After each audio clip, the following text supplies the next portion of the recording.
Eu tenho vivido alguns desafios na minha vida depois de 32 anos que caminho com o Senhor. Volta e meia eu me encontro enfrentando grandes lutas com velhos inimigos, cujos quais eu já havia pensado ter vencido, pensamentos, vontades, desejos e situações que eu já achava estar totalmente apto a enfrentá-las, e elas têm retornado com forças descomunais, com pressões muito grandes. Não apenas sobre mim, sobre minha casa, sobre meu casamento, sobre meus filhos, sobre a igreja que eu pastoreio, sobre amigos. O mundo espiritual, ele é muito mais real do que possamos imaginar. Eu quero começar com uma pergunta. Como vamos andar com Deus? Como é que nós vamos tornar isso possível? Como é que isso vai acontecer? As diferenças que nos separam são tão grandes que, se olharmos humanamente, isso será impossível. Escolhemos nossos relacionamentos por afinidades. Gostamos de relacionarmos com pessoas que gostam das mesmas coisas que nós, que gostam de cumprir tarefas parecidas. Mesmo que não seja a mesma coisa, mas é legal se eu gosto de esporte. Talvez alguém não gosta do mesmo esporte que eu, mas ao gostar de esportes, isso pode nos aproximar. Se gostamos de sair, isso pode nos aproximar. Se temos algumas afinidades, certamente isso pode nos tornar próximos e facilitar muito nossa convivência. Porém, quando o assunto é Deus, como é que nós vamos andar com Deus, se não há tanta afinidade assim entre nós e Ele? Esse relacionamento tende a ser, às vezes, duro, se tentarmos nos aprofundar nele. Ou então, ele pode ser bem superficial, se não atentarmos para as mudanças que precisam acontecer para que isso funcione. Vou te apresentar alguns textos que eu acho que vale a pena nós refletirmos. O primeiro dele é escrito pelo profeta Isaías, capítulo 55, verso 8. Põe na tela, por favor. Isaías 55, 8 nos diz: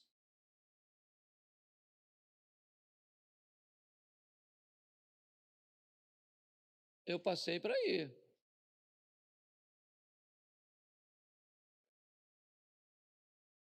Só diz que não dá para colocar que eu leio.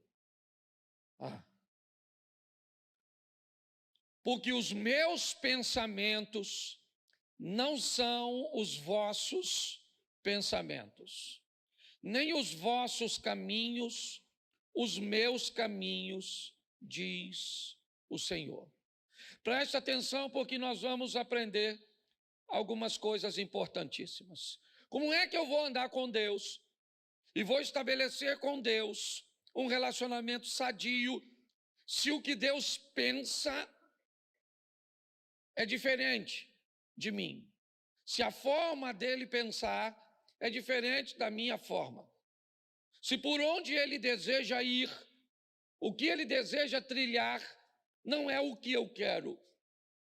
Como é que este relacionamento vai progredir? Ele vai crescer, porque a Bíblia diz assim: conhecei e prossegui e conhecer. Nós vamos viver de glória em glória, de fé em fé, onde a proposta é uma ascensão, um crescimento.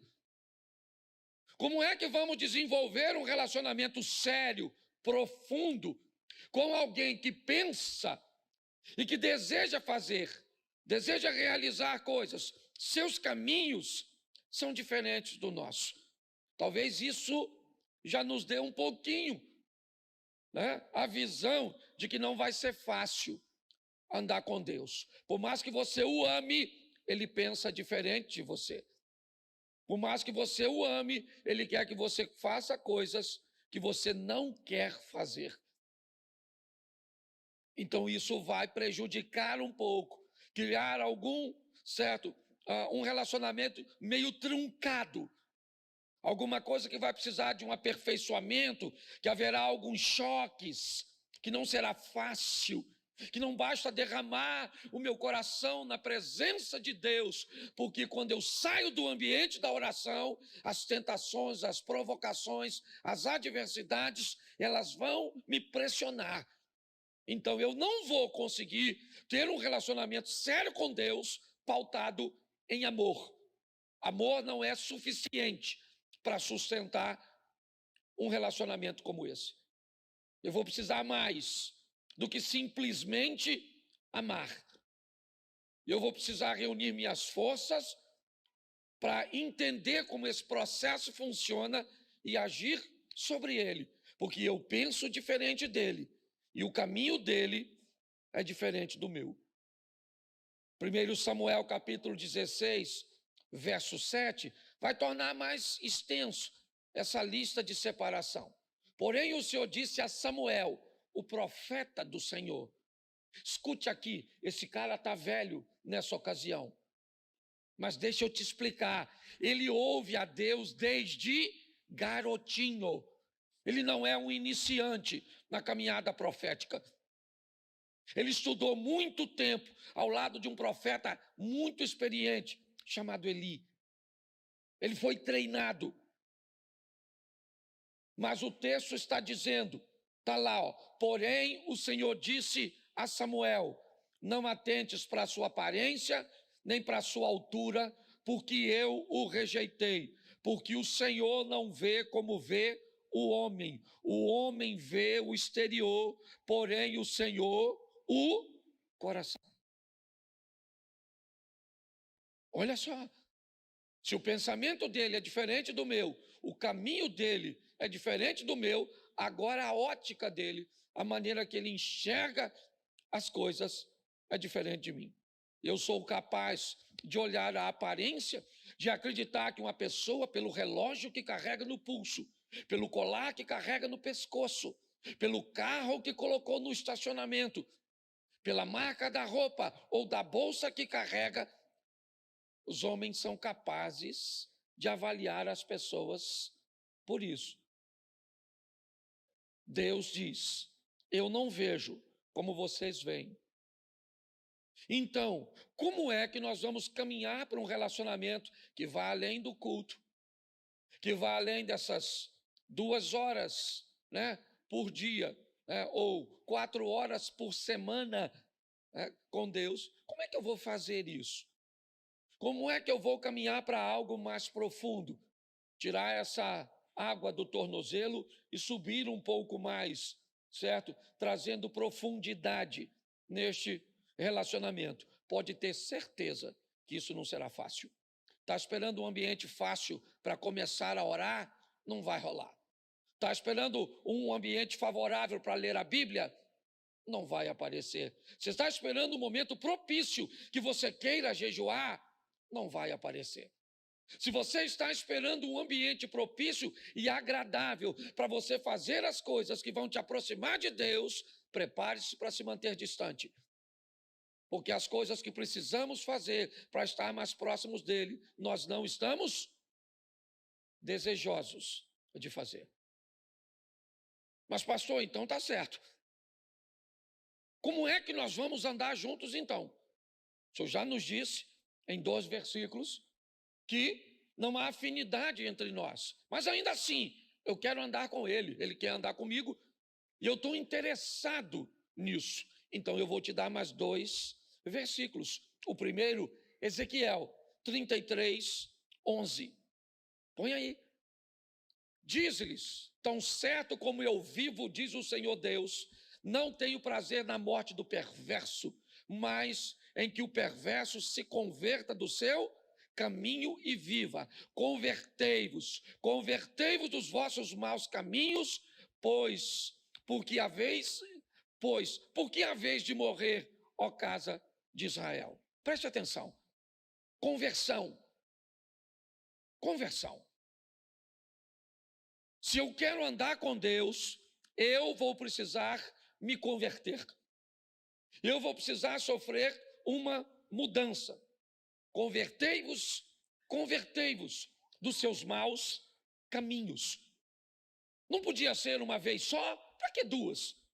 Para que inúmeras informações sobre isso? Não bastaria uma? Não. O processo, às vezes, é muito lento. Algumas pessoas podem estar mais atoladas, mais aprofundadas, num ambiente hostil, perverso, desafiador do que outras, traumatizadas, presas a consequências de seu passado. Eu não sei, mas você já deve ter ouvido a história de uma mulher que procura um médico dizendo que tem uma dor no corpo todo. Ela diz: toda parte do meu corpo dói, doutor. Ele disse: eu nunca vi uma doença como essa. Ele diz: todo lugar dói. Ela falou: dói tudo. Aí ele falou: então me mostra. Aí ela foi: dói aqui, dói aqui, dói aqui, dói aqui, dói aqui, dói aqui. E aí ele disse: eu já sei qual é o seu problema. Dedo quebrado. Seu dedo está quebrado. E aí, onde você encosta com o dedo, vai doer, querido. Muitas vezes, nós nos deparamos com dificuldades,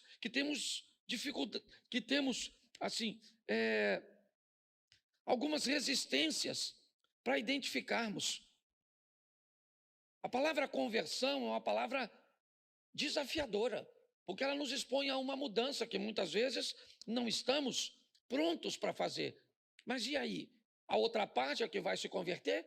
Só tem duas partes para que esse relacionamento se consolide. Uma sou eu, a outra é Deus. A palavra para que ele se consolide é conversão. Então, se eu não me converto, quem tem que se converter é Deus para se relacionar comigo?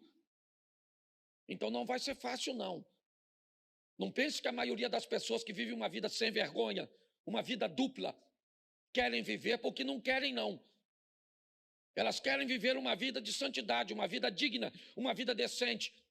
Sai de um culto desejoso de que durante essa semana seja uma semana de vitória, que ela não entre num site de pornografia, que ela não entre num ambiente de fofoca.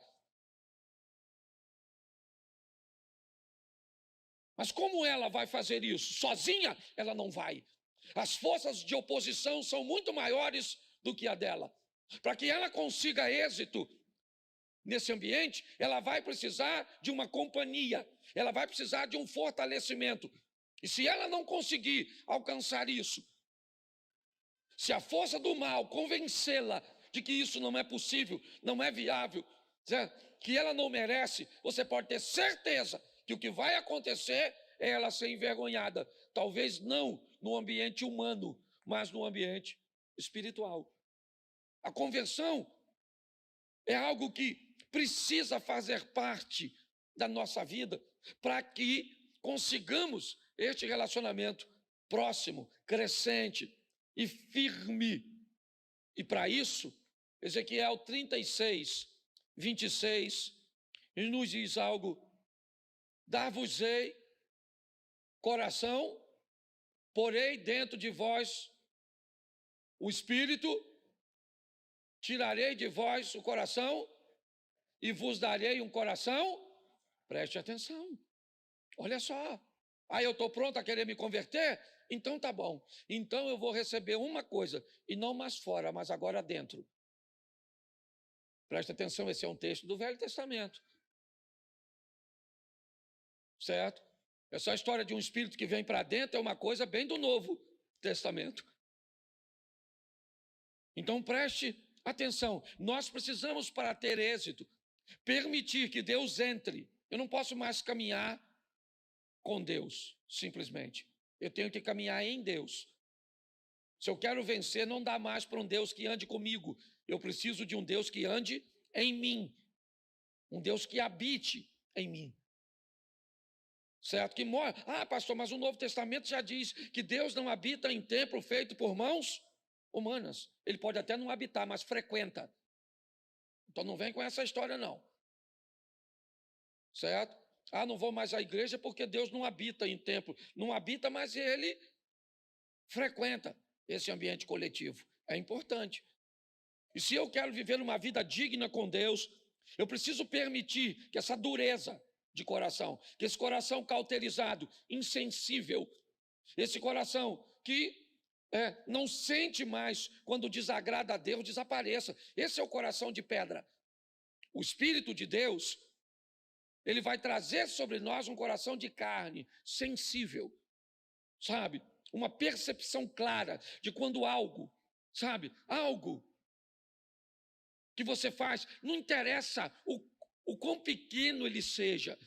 Se ele for ofender o Espírito Santo, ele te causa sensibilidade. Não interessa o que é. Eu vou te dar um exemplo. Eu esse dia estava saindo do hotel, e quando eu entrei no carro, eu descobri que eu não tinha pago uma água que eu tinha consumido. Eu já estava lá fora. Era apenas uma água. Eu podia ter ido embora. Ele não me cobrou. Aliás, ele não perguntou nada. Ele só é check-out, pastor. Falei, me dá o cartão e pronto. Mas quando eu estava lá fora, uma água, R$7. Não faria diferença para o hotel? Faria? Não. Faria diferença para mim? Não. Mas faria diferença no mundo? Pronto, eu fui lá e paguei a água, ponto, porque você começa a ter um coração sensível. Qualquer coisa que saia do padrão de Deus, não interessa se homem vai ver, se sua esposa vai ver, seu marido, seu pai, seu pastor, seu chefe, não tem mais a ver com a visão humana, é a visão de Deus sobre você. Onde você estiver, ele vai estar lá. É assim que funciona. E o nome dele pode ser glorificado ou envergonhado por minha ou por sua causa. É assim que funciona. Então eu preciso entender isso. Não será um relacionamento fácil, não. Será um relacionamento desafiador. Eu terei que mover-me muitas vezes com muita força para fazer com que eu continue conseguindo andar ao lado de Deus. E eu até hoje confesso a você, fora alguns exemplos na Bíblia que a gente pode até aplicar, eu nunca vi Deus querendo parar de andar com as pessoas. Mas eu já vi pessoas querendo parar de andar com Deus porque descobriram que não conseguem.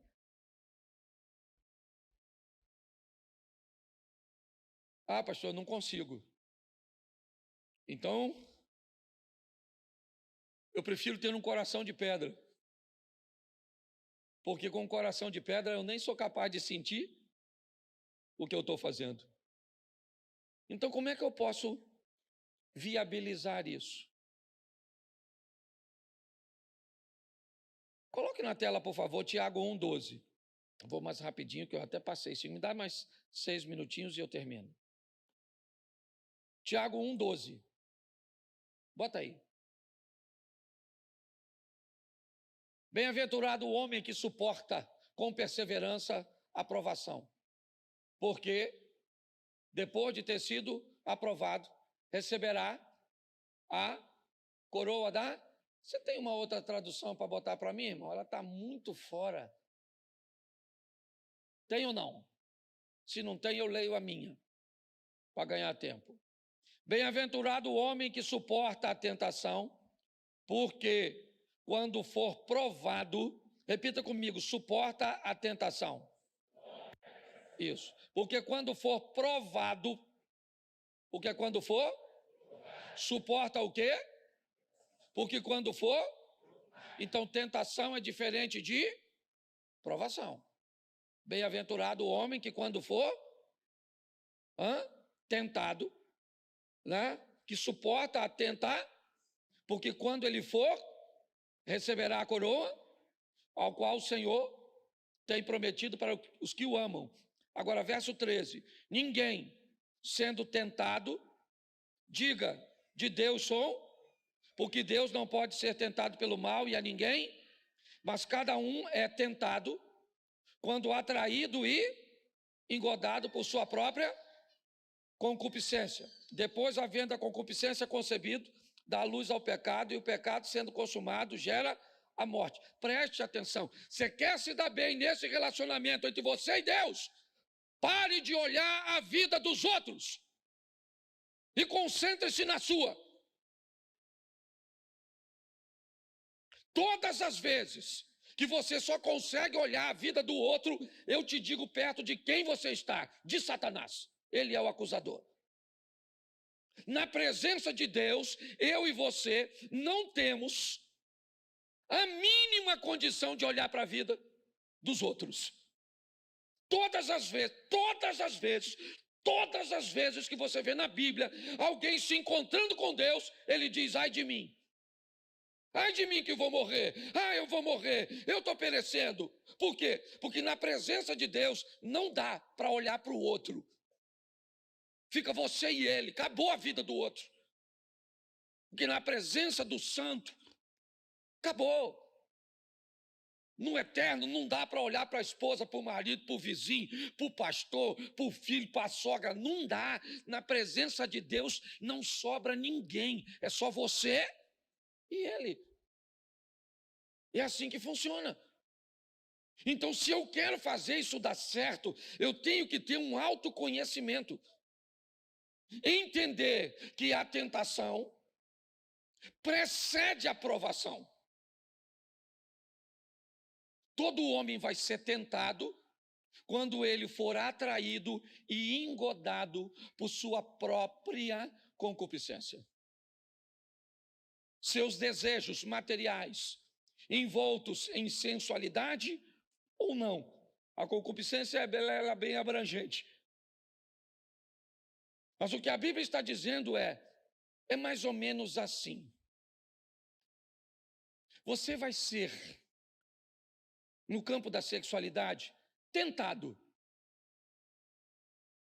por pensamentos eróticos, por desejos sexuais, por ter uma parte em você que não é cumprida. O nome disso é provação. Ou é tentação, perdão. Mas a hora que aparecer alguém lhe dando condição de atender a demanda da tentação, você entrou na provação. É assim que funciona. E ela é muito particular. O que tenta você não necessariamente tenta quem está do seu lado. Nós precisamos ter um entendimento, porque segundo a Bíblia, o que vai acontecer? O Satanás vai nos atrair com engodo. O que é um engodo? Engodo é uma quantidade de alimento que eu gosto, que eu almejo, mas que não pode ser suficiente para atender a minha demanda. É aquilo que caçadores, pescadores utilizam como um artifício para manter a presa perto do ambiente de captura. É assim que funciona. Então, segundo a Bíblia, eu preciso entender este processo que quem vai usar contra mim? Satanás. Por isso, algumas palavras precisam nortear a nossa caminhada. A primeira é vigilância. O tempo inteiro. Seja prudente como as serpentes. Ninguém é capaz de pegar uma serpente distraída. Não há essa possibilidade. E olha que ela não enxerga. Todas as serpentes são cegas. Todas são cegas. Não existe cobra que enxerga. Não é assim que funciona. Mas a Bíblia está dizendo que um animal cego não pode ser pego desprevenido. Sua sensibilidade, a captura que ela retira, certo, do ar com sua língua, colocando, ok, na sua boca, com aparelhos altamente sofisticados, para identificar o que está do lado de fora. É importante. Se nós não vigiarmos, nós vamos cair. Pode ter certeza, é só uma questão de tempo. Talvez não seja nenhuma queda tão grande para te humilhar, mas pode roubar sua vitória, pode impedir seu crescimento, pode atrasar seu percurso. Está assim de gente que era para estar lá na frente. Você olha para a vida dela, nunca teve uma queda radical de humilhação, algo terrível, mas já era para estar muito longe e não conseguiu, porque vive sofrendo de pequenas quedas, de atrasos. É assim que funciona. A segunda palavra que nós temos que levar conosco é tolerância. Essa é uma das piores. Tolerância, cuidado com ela. Ela te impede de manter a distância segura de um ambiente ruim. Você começa a tolerar um palavrão. Você começa a tolerar determinados tipos de conversa, determinados tipos de ambiente. Isso começa a te aproximar de lugares e de coisas, de situações cujas quais você deveria estar distante. Mas o inimigo usou de uma forma sorrateira, fazendo com que você conseguisse tolerar. Você tolera aquele tipo de coisa, aquele tipo de música, aquele tipo, sabe? Você começa a se tornar bem tolerante. Por quê? Porque a próxima palavra é aprovação. Você não quer se tornar intolerante em algumas coisas, porque você começa a negociar. Esse é o problema. São essas coisas pequenininhas que a Bíblia chama de raposinhas. Elas vão assumindo lugares, desbravando e conquistando espaços na nossa vida, no nosso coração, e o que isso vai fazendo? Nos distanciando de Deus. A última palavra é informação. Aquilo que vai dar a você o conhecimento para combater os ataques. E aí, Efésios 6,12, coloca. Porque a nossa luta não é contra o e a, mas contra os principados e contra os dominadores deste mundo, contra as forças espirituais nas regiões. Isso. Nossa luta não é contra a carne e mas é com a carne e o sangue. Não é contra, mas é com. É com ela que eu batalho, meu corpo físico. Na maioria das vezes, meu problema é com carne e com sangue, com gente, com pessoas. Ele está dizendo que a nossa luta, nós precisamos enxergar. Não é contra a carne e o sangue, é contra os principados, potestades. É num ambiente invisível. Pô, pastor, aí o senhor está de brincadeira. Se é invisível, como é que eu vou lutar num ambiente invisível? Por isso eu estou dizendo. Não vai dar sem Deus. Não vai dar com Deus de forma superficial. Não vai rolar. Não vai. Você não vai conseguir alcançar a santidade. Você não vai conseguir progredir em seu relacionamento com Deus com uma visão humana. Não vai. Não adianta. Ele vai dar aqui as armas. E aí, diz assim, né? Nós vamos precisar de um revestimento. E de que é que eu preciso? Repita comigo. Couraça da justiça. Isso. Mas a gente gosta de falar da couraça da justiça. Mas depois você lê, porque ela fala para nós cingirmos os lombos com a verdade. E depois colocar a justiça, a couraça, em cima da. Então não dá para ter justiça se embaixo da coroa da justiça tem mentira. Não há. Você bota a couraça da justiça em cima de um lombo cingido por mentira. Então ele disse: cinja seu lombo com a verdade, e em cima da verdade coloque a couraça da justiça. Está lá. Os pés devem ser preparados com o evangelho da paz. Isso, paz. O que eu falo traz paz? Sim ou não? Muitas vezes eu estou perto de pessoas que contam histórias soltas. E a minha mente já capta, porque a Bíblia diz que a palavra de Deus é apta para discernir as intenções do coração das pessoas. Se você conhece a palavra, ela começa a desvendar. Às vezes eu estou caminhando com alguém e alguém conta uma historinha para falar que um outro fulano fez algo. Sabe aquele falar sem falar? Sabe como é que é? Aquele veneno numa dosezinha que às vezes nem parece. O que eu vejo é que muitas vezes, eu não estou julgando ninguém, não. O meu desafio é esse. É entender que se eu quero lutar no mundo espiritual, o evangelho que eu carrego é um evangelho de paz, de verdade. E não de contenda, de intriga. Não interessa. Se eu não posso resolver, então cala a boca. Porque pior, a gente ainda dissemina os outros a falarem mal, a pensarem mal, a uma série de coisas. E é assim que funciona. O escudo da fé sob os dardos. Olha só. Olha que coisa interessante. O que é um dardo?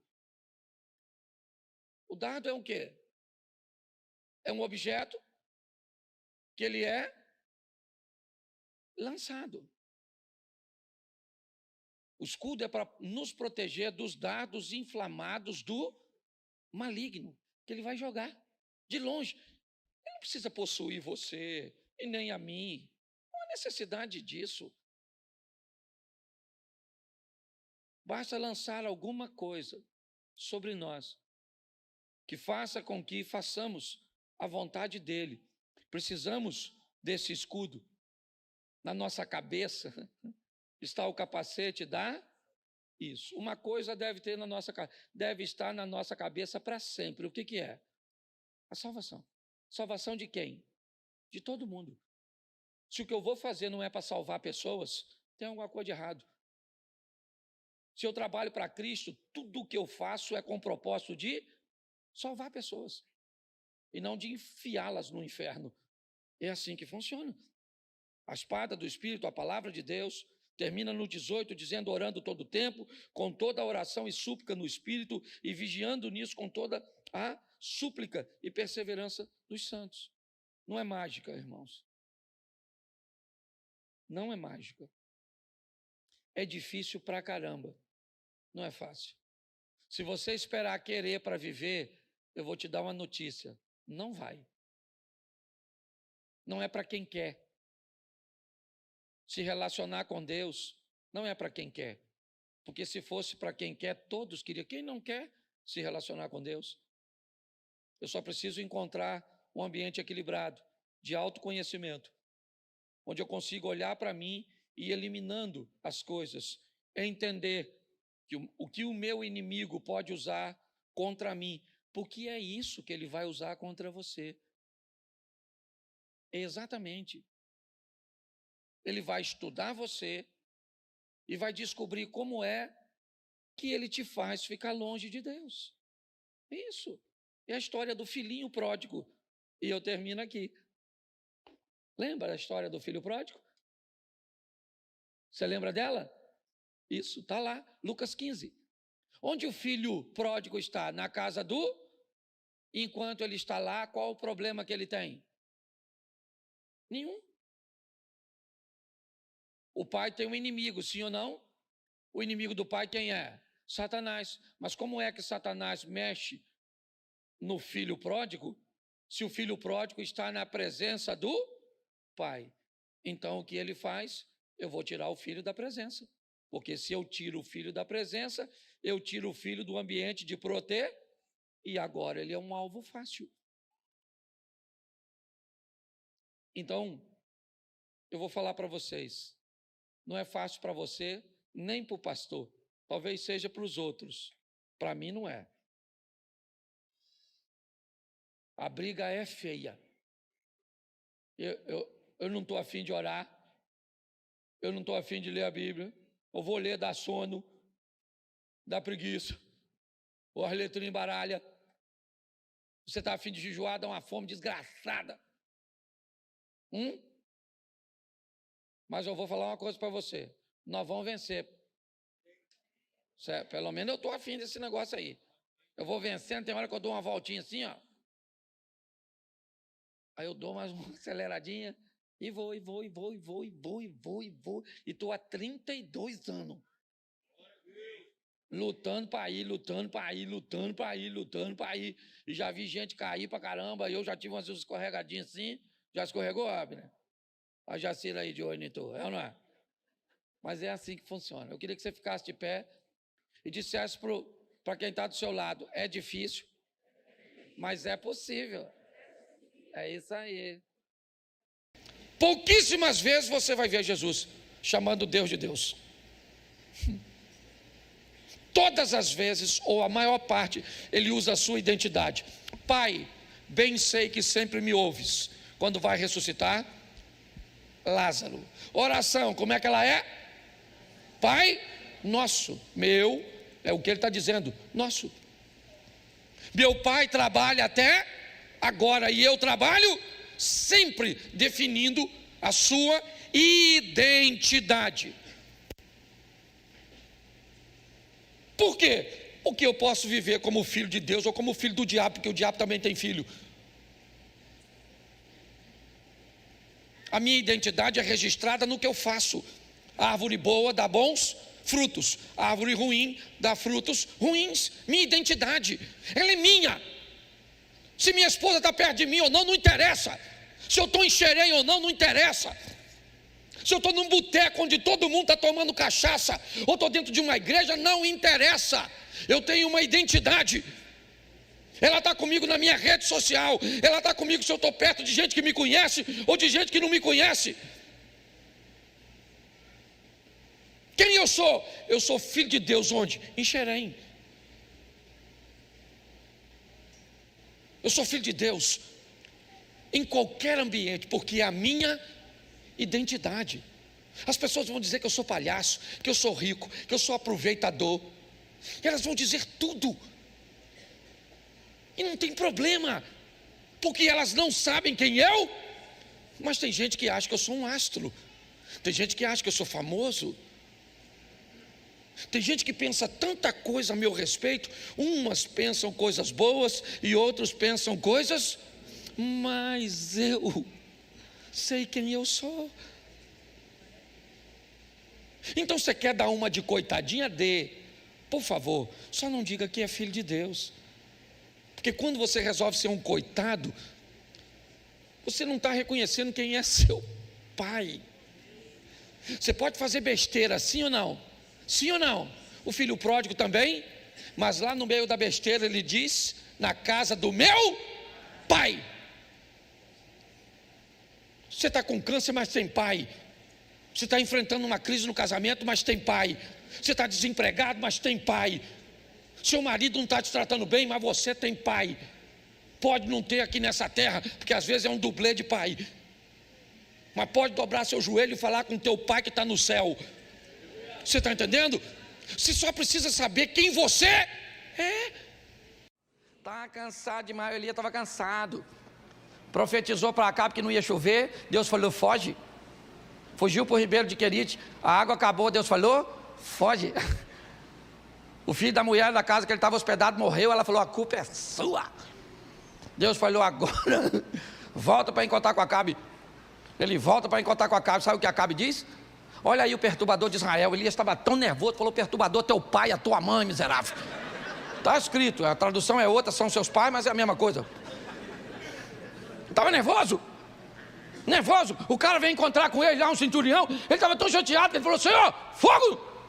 Matou os caras tudo queimado, parecia o Mushu do Mulan. Invocado, o que é aquilo? Aquilo era perturbação. Ele tinha um assessor que trabalhava com ele, que ele falou: rapaz, some! O menino foi embora. Por isso que o tal do Geazi entrou. Ninguém aguentava, estava estressado. Chegou lá, falou: ó, aqui, presta atenção, o cara está com Deus. Tem 400 profetas de Baal e 450 de Azera. Tem 850 almas. O que é para ele fazer?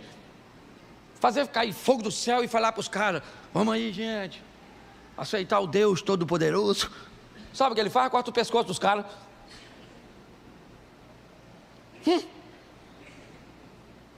Tá pior que chefe de grupo de extermínio. O cara é crente. Só que ele está tão cansado que Jezabel, aquela mulher que eu falei no começo, ela falou assim: amanhã, essa hora, avisa o Elias que ele vai ser igual um dos profetas do papai que ele matou. Eu mato ele. Elias saiu correndo. Falou: nossa, que mulher perigosíssima.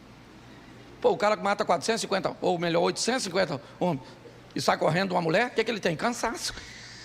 Entra dentro de uma caverninha e fica lá. Por que o senhor não me mata? Deus deve ter pensado: Jezabel quer te matar, você quer morrer? Volta lá. E eu terceirizo o serviço. Ele queria morrer, sim ou não? Sim ou não? Claro que não! Ele só está isso, tá assim de gente, trabalha, dinheiro não tem, trabalha, e dinheiro não tem, trabalha, e dinheiro, cadê o dinheiro? Isso, dinheiro, parece que você trabalha e os outros o dinheiro vai para algum lugar, no submundo do crime. Aí é lógico o estresse. Cansaço, nós estamos com o povo cansado, vindo para a igreja quase todo dia, não dá nem tempo de ser crente. Por isso que eu não gosto, pelo amor de Deus. Vem para a igreja, um culto, 2 só e some. Vai viver a sua vida, vai ser crente lá fora. Aí bota o cara na segunda, e terça na igreja, e quarta na igreja, tá, esse cara ainda para o inferno, com a vida toda na igreja. O cara veio uma vez só e foi para o céu. Nossa, que tranquilidade.